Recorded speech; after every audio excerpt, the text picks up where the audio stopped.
سنتے ہیں اردو میں خصوصی اپڈیٹ۔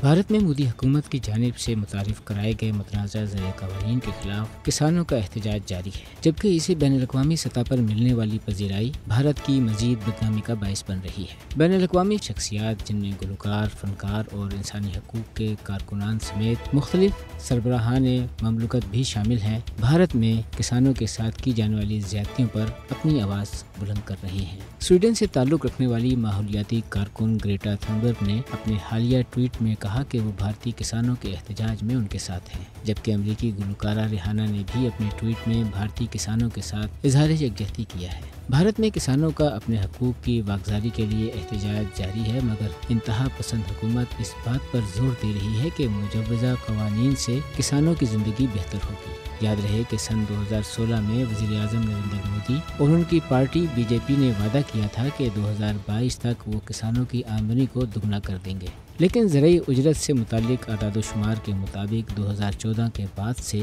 ترقی کی شرح میں کمی آئی ہے، جبکہ ورلڈ بینک کے مطابق بھارت میں 40% سے زائد لوگوں کا روزگار زراعت سے وابستہ ہے۔ سن 2016 میں national bank for agriculture and rural development نے ایک سرکاری سروے میں کہا کہ 3 برسوں میں کسانوں پر اوسطاً قرض تقریباً دگنا ہو گیا، جس کی وجہ سے تنگ آ کر کسان آئے روز خودکشی کرنے پر مجبور ہیں۔ بھارتی کسان ہزاروں کی تعداد میں گزشتہ برس نومبر سے دارالحکومت دہلی کی سرحدوں پر 3 متنازع قوانین کی منسوخی کے لیے مسلسل سراپا احتجاج ہے، جبکہ حکومت کے ساتھ مذاکرات میں ناکامی کے بعد اس احتجاج کا دائرہ دوسری ریاستوں تک پھیل چکا ہے۔ بھارتی اپوزیشن پارٹیاں بھی اس حوالے سے مودی کو مورد الزام ٹھہرا رہی ہیں۔ ریاست ہریانہ کے ضلع کرنال میں احتجاج کرنے والی بھارتیہ کسان یونین کا کہنا ہے کہ وہ بی جے پی کے عہدیداروں کے ساتھ مذاکرات کی ناکامی کے بعد اپنا احتجاجی دھرنا جاری رکھیں گے۔ حقیقت یہ ہے کہ بین الاقوامی سطح پر کسانوں کے احتجاج کو ملنے والی حمایت نے